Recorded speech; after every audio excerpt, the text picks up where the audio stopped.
교육 진단 시간입니다. 지난 금요일 수능 성적이 발표되고 수험생에게 개별 성적 통지가 됐습니다.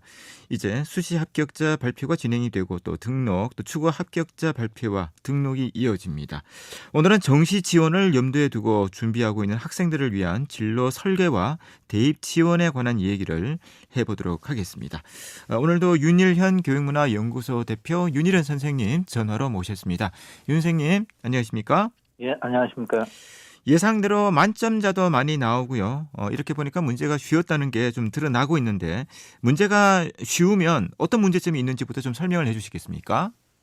예, 문제가 쉬우면은 최상위권의 연별력이 떨어지기 때문에 대학에서 입학 사정도 쉽지 않고 소수점까지 따져야 되는 경우가 있기 때문에, 그리고 수험생들도 어디에 지원을 해야 될지 잘 모릅니다. 문제가 쉬우면 왜 상위권이 문제가 되느냐 하면 이렇습니다.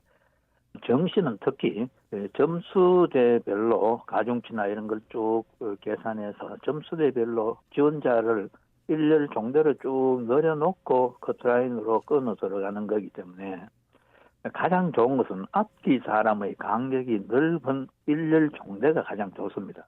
그러나 점수대에 따라서 일렬 종대가 아니고 2만열 행대가 되면은, 나와 같은 점수대에 2만 명이 있다고 하면은, 혹은 같은 점수대에 2천 명이 있다고 하면은, 모집 경우는 몇십 명, 몇백 명밖에 커도 백단을 넘기가 어려운데, 학생들 중에서 어떤 학생은 안 되면 재수하지 이런 식으로 강 크게 지원을 했는데 그곳에 전부 기피를 해서 합격이 되는 경우가 있고, 어떤 학생은 조금 낮춰서 하향 안정 지원을 했는데 오히려 거기에 지원자가 몰려서 커트라인이 최상위권 학과보다 더 높아지는 경우가 있거든요. 그래서 문제가 어려운 해는, 치열한 눈치 작전이 전개될 경우에는 최상위권의 경우는 억울한 수험생이 많이 생깁니다. 한두 문제 차이로 본인이 희망하는 학과에 못 가는 경우가 많기 때문에, 그래서 일반적으로 문제가 어려운 해는 고득점 재수생이 줄어들고, 문제가 쉬운 해에는 최상위권 학생의 재수생이 늘어나는 경향이 있습니다. 전체적으로 보면 변별력이 있겠지만 문제가 쉬울 경우에는 최상위권 경우에는 문제가 좀 있다, 어려움이 있다, 이렇게 말씀드릴 수 있습니다. 여러 기관에서 소위 말하는 배치 기준표 같은 것이 나오죠. 자, 이런 자료들을 어떻게 활용해야 하는지와 또 인터넷 유료 상담이 반짝 특수를 누리고 있는데요. 이런 자료들은 좀 어떻게 활용하는 것이 현명할지 조언을 부탁드립니다. 예, 매년 5개 전후에 메이저 사설 교육기관에서 수능 시험 치고 난 뒤부터 가채점부터 실제 성적이 발표될 때까지 나름대로 몇 년 동안 그 누적된 그런 방법에 의해서 소위 말해서 우리가 흔히 지표 혹은 지원 가능점 기준표를 제시를 합니다. 그러나 기관에 따라서 조금씩 차이가 있을 수 있습니다.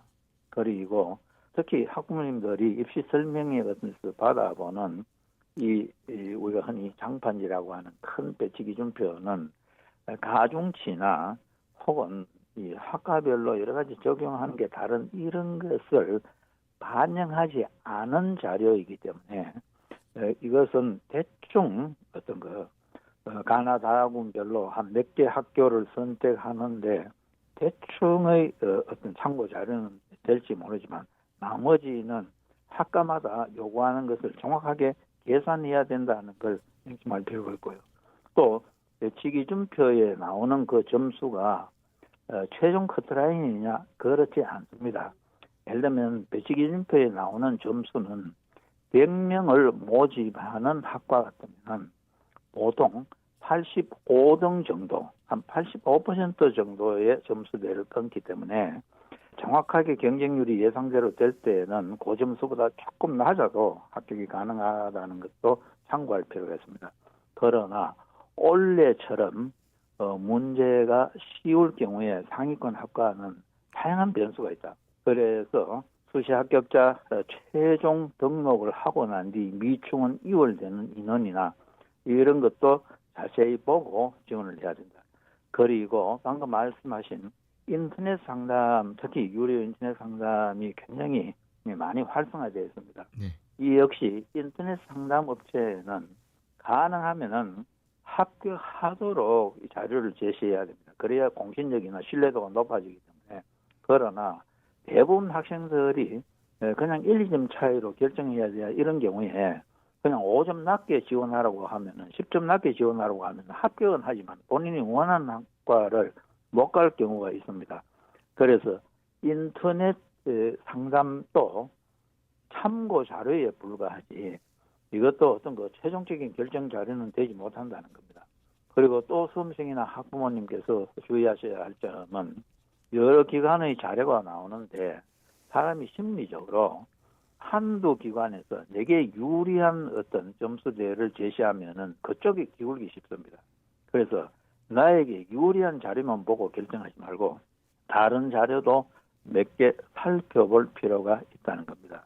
그래서 여러 가지를 종합해 볼 때 요즘은 교육청이나 학교에서도 이 진학지도 시스템이 사설 교육학원 못지않게 혹은 더 나은 자료들을 가지고 지도를 하고 있기 때문에 최종적인 것은 학교 진학실이나 혹은 담임 선생님이나 기타 이런 자료들을 참고해서 결정해야 된다. 거듭 강조하지만 인터넷이나 혹은 시중 배치표가 이게 그냥 참고용이지 무엇을 최종 결정할 수 있는 자료는 아니라는 걸 기억을 하셔야 됩니다. 지원 전략을 세울 때 이 대학과 학과 중에서 어느 쪽을 더 생각하며 지원을 하는 것이 좋겠습니까? 예, 이 부분은 뭐 해마다 나오는 문제입니다만은 이제 자연계의 경우 우리가 한 이과, 자연계의 경우는 상당히 학과별 지원이라는 게 어느 정도 정착이 되어 있습니다. 예를 들면 의학과를 가겠다, 학비를 가겠다, 의학계 같은 경우는 특히 대학에 관계없이 내가 입학 가능한데 어디라도 가는 경향이 있습니다. 또 난 전자공학을 하겠다, 기계공학을 하겠다 하면 이 역시 자기 점수대에 가능한 그 학과들을 찾아가는 게 어느 정도 정착이 되어 있는데 문과는 아직도 우리가 흔히 간판이라고 하는 세속적인 이 대학 서열에 신경을 쓰는 경우가 많습니다. 특히 최근에는 문과의 경우 대학 서열에 대해서 서열 위주의 지원이 더 강화되는 경향이 있습니다. 이유가 뭐냐면 여러 대학에서 복수 전공이나 부전공제를 굉장히 활성화하고 있고 또 나중에 취직할 때 우리가 시험을 칠 때 무슨 직렬이나 이런 걸 따지고 할 때 전공 학과에 관계없이 공채 시험 같은 데서 내가 예를 들면 경제학, 뭐 행정학, 법학 같으면은 어느 학과를 나와도 거기 지원해서 시험에 합격만 하면은 뽑기 때문에 사실은 전공 자체를 중시하지 않는 경우가 많기 때문에 문과의 경우는 최근에 더욱더 이 서열 위주의 지원을 많이 하는 것 같습니다. 그러나 전체적으로 보면 대학 생활의 어떤 거 여러 가지 측면을 고려하면은 자기에게 맞는 학교를 한두 서열 낮추더라도 전공과 맞는 학과에 처음부터 지나가는 게 대학 생활을 좀 더 편안하고 즐겁게 할 수 있다. 이런 것도 참고해 볼 필요가 있습니다. 자, 이 밖에 대학 선택 시의 전반적인 유의사항에는 어떤 것들이 있는지 말씀을 부탁드립니다. 예, 이미 요즘은 정보가 공개되어 있기 때문에 많은 자료를 활용할 수 있는데 대학이 이입하고 생활하기에 쾌적한 환경과 교육적 분위기를 갖추고 있는지 이런 것들도 살펴볼 필요가 있고 또 대학의 환경과 교육적 분위기에 관해서는 이 대학의 위치, 규모, 전통 등을 살펴볼 필요가 있습니다. 또 다양하고 훌륭한 교양교육, 의학교육 이런 것들이 활성화되어 있는가 또 훌륭한 교수진을 확보하여 양질의 교육을 하고 있는가 특히 대학 교육에서 가장 중요한 게 훌륭한 교수진의 확보입니다. 그러므로 교수 확보율, 교수 지명도, 대학 평가 결과 등을 참고하는 것도 도움이 됩니다. 그리고 기숙사, 학생회관, 상담소, 체육시설, 음악시설, 진로지도센터, 여러 시설 등 학생 복지시설이 적절히 활용되고 있는가, 또 교통은 편리한 곳이 있는가 이런 것도 살펴볼 필요가 있고요. 이 동창회 활동이 활발하고 또 취업률이 높으면 전망이 좋은가, 또 외국 대학들과의 협력 프로그램 등 국제적 안목이 있는 대학인가 이런 것들을 충분히 고려해서 선택을 하는 게 바람직하다고 생각합니다. 마지막으로 거듭 강조하면은 이 대학을 선택할 때는 자신의 적성과 흥미에 맞는 전공을 택하는 게 좋다는 겁니다. 또 부모와 교사의 의견도 존중할 필요가 있습니다. 너무 내 생각만 하지 말고 장래에 대해서도 상의하는 게 바람직하고요. 또 그렇게 강조하지만 성적이나 어떤 자기 학력 수준에 맞는 대학과 학과를 선택해서 지원하는 게 바람직하고, 또 지방학생의 경우에는 너무 수도권 대학만 고집할 필요는 없고, 무엇이 내 길을 가는 데 도움이 될 것인가. 지금은 조금 내가 미흡하다 할지라도 내가 내 뜻을 실현하는 데 도움을 줄 수 있는 대학 학과가 어딘가를 좀 깊이 있게 탐색해서 결정을 하면 좋겠습니다. 오늘 말씀 대단히 감사합니다. 잘 들었습니다. 네. 윤일현 교육문화연구소 대표 윤일현 선생님이었습니다.